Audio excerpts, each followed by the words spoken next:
Hi there, this is my wife Jamie and I'm Brian, and on this episode of Simple Homemade Life, you're going to learn some tricks for using soaker hoses in a garden watering system.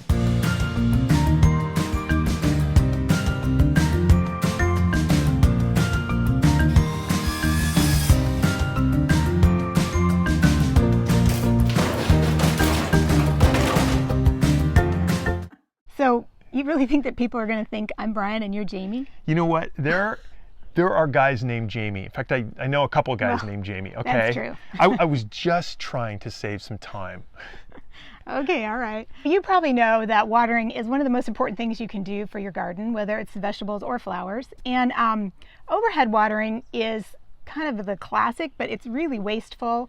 It's also not very good for the plants because it promotes disease and it doesn't really get the water to the roots where the plant needs it. So the other option is to stand with the hose watering. And if you have any size of garden, I mean, that works for a few pots, but if any other size of garden, you just don't want to spend an hour or two hand watering. And you never really can get as deep as you can, as the plants really need it. They really need good deep watering every so often, not a lot of little waterings. So there's that. So this is the system that we set up in our vegetable garden. So like I mentioned, we have an automatic watering system that we put into our vegetable garden probably a year ago now, and it's my favorite thing we've ever done. It waters automatically on a timer, and it waters all of the vegetables and fruits at their roots where they need it, and it just automatically goes. And you can set it up with the soaker hoses like we have. You can also use a drip system, but I like soaker hoses instead of drips for two reasons. First, they're less expensive, but the biggest reason is they're just a lot less complicated. There are no tubes and emitters and holes to punch, and you don't miss some things if you get them. It's just soaker hoses that you put in your bed and that waters everything in the bed. So to me, that seems easier, and that's why we use soakers. When you're getting soaker hoses, it's really funny. What we found is the kind of soaker hose they often sell at the home improvement store is not the kind you want. In order for this to work, you have to get a soaker hose that's at least 1/2 inch in size or 3/4 of an inch. There's also 5/8 of an inch, which is a little bigger than 1/2 inch. If you get any that's skinnier than that, none of the repair kits work. So that's the number one thing, is to make sure that your soakers are at least 1/2 inch. They can be up to 3/4 of an inch. And then for putting the kits together, of course, you get a male and a female kit, and you put it on, whatever end of the soaker hose needs it. And so of course you would get the male or female attachment that matches the size of your soaker hose. Sometimes 1/2 inch and 5/8, it's, the same thing will fit both. But, if you buy a bunch of 3/4 inch, which I happen to have a bunch on hand, it will not fit with 1/2 inch. You can't jam them in there. So that would be the tip. We have a link to the preferred kind of hose, and Jamie's going to talk about that more if you're having trouble finding one that's big enough at your local store.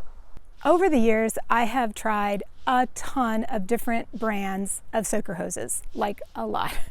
And the other problem with the small ones, like Brian said, you can't find fittings for them, but the really thin ones also burst really quickly. They do not last very long.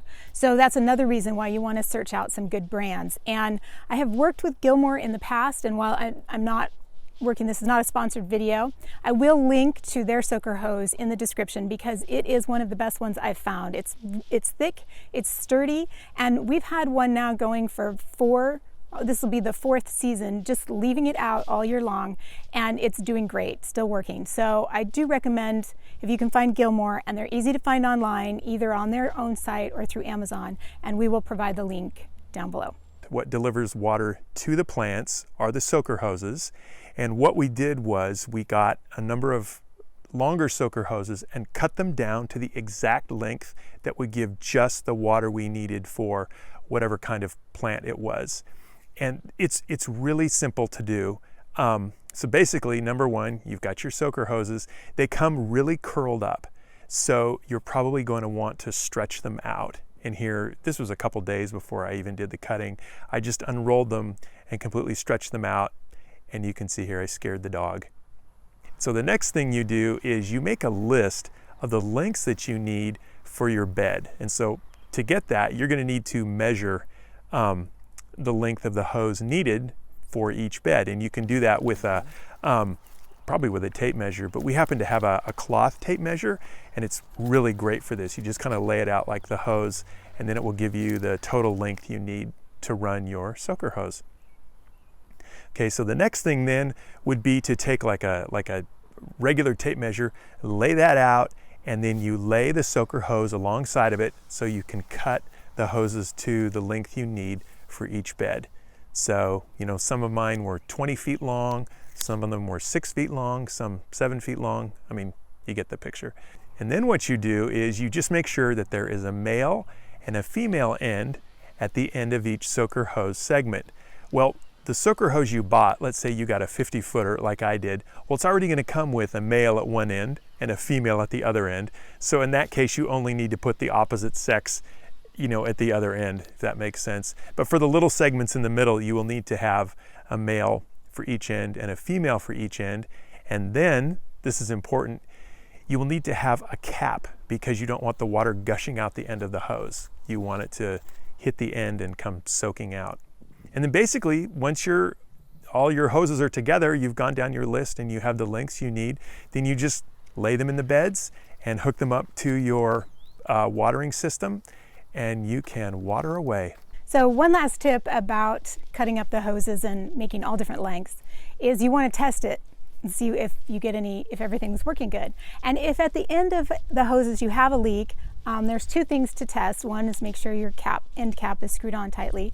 And then if it's still leaking, just tighten the screws on the end piece to make sure it doesn't continue leaking. So a couple more tips when you're using soaker hoses in any kind of application, whether it's with this underground system or not, is if you turn on a soaker and the water's hooked up to it and you notice that there's just a lot of water at the beginning and not so much at the end of the hose, then you want to undo your hose and check if there's a flow regulator in the part of the hose that hooks to your hose, because they're a little plastic disc with a pin hole in it.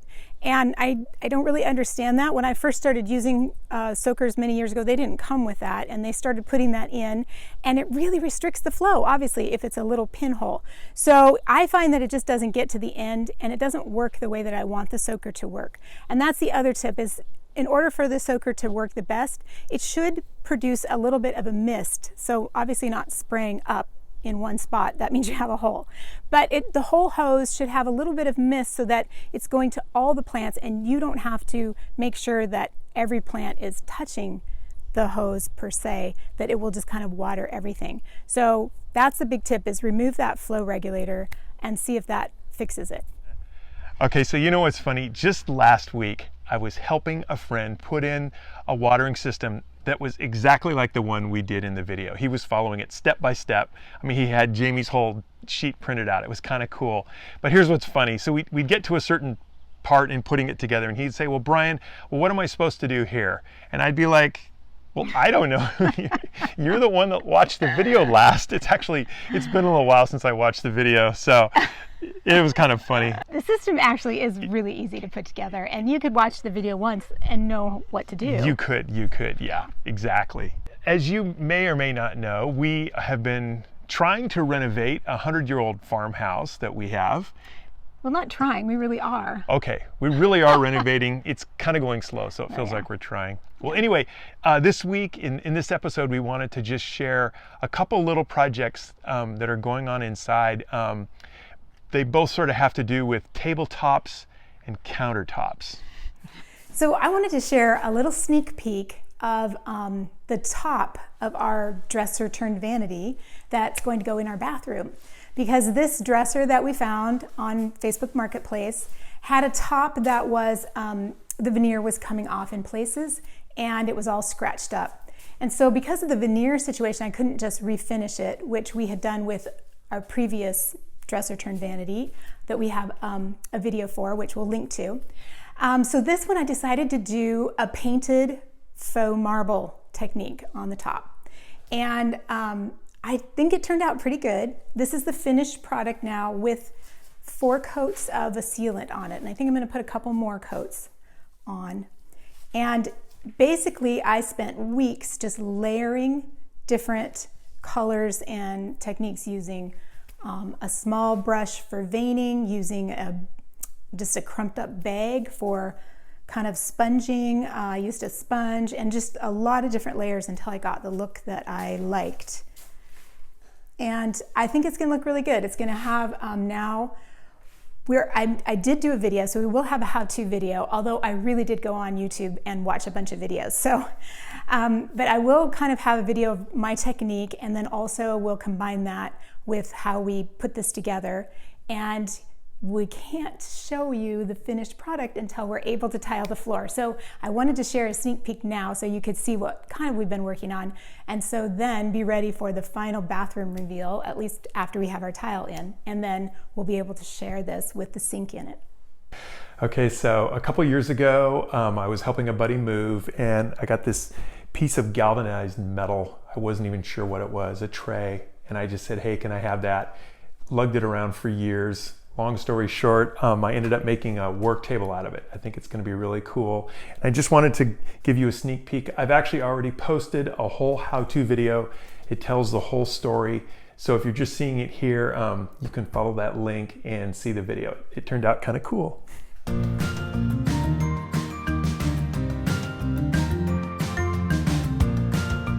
Okay, that's it for this episode. If you haven't yet, be sure to hit the subscribe button so you don't miss our next episode, where we're gonna talk about the 7 things that can derail your old home renovation.